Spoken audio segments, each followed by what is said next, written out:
Представляем вам сварочные инверторные аппараты SoyuzMash, предназначенные для ручной дуговой сварки постоянным током покрытым электродом. Модельный ряд представляют аппараты с максимальным сварочным током от 170 до 250 А. Аппарат выполнен в металлическом корпусе. На лицевой панели имеется регулятор величины сварочного тока, индикатор сеть, индикатор перегрев, силовые разъемы для подключения сварочных кабелей. Аппарат имеет защиту от перегрева. В случае включения лампы перегрев следует убедиться в отсутствии замыкания кабелей и остановить работу, не отключая аппарат, не менее чем на 5 минут. Для того, чтобы начать работу сварочным аппаратом, необходимо присоединить кабели к силовым клеммам, соблюдая полярность в зависимости от выбранной марки электрода. Убедитесь, что выключатель сеть находится в положении выкл. Подключите аппарат к сети. Переведите регулятор сварочного тока в положение минимум. Включите аппарат выключателем сеть. Поворотом регулятора величины сварочного тока установите необходимое значение согласно диаметру электрода.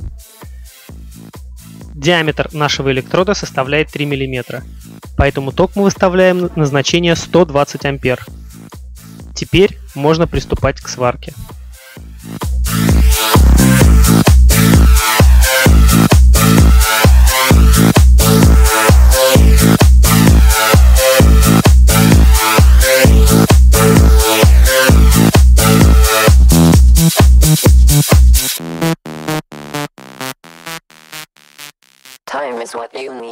Аппарат оснащен функцией антизалипания и горячий старт. У модели SAE 250 также присутствует функция регулятор форсажа дуги. Все сварочные аппараты SoyuzMash собраны на базе современных IGBT транзисторов. Раздельная компоновка IGBT транзисторов способствует хорошему теплоотводу и упрощает ремонт. Сварочный инвертор SAE 250 оснащен функцией регулирования форсажа дуги. Регулировка форсажа дуги позволяет менять такой параметр, как жесткость дуги. Этим можно добиться более мягкой дуги, которая обеспечивает малое разбрызгивание при мелкокапельном переносе, либо, увеличив параметр форсирования, получить глубокое проплавление сварочного шва.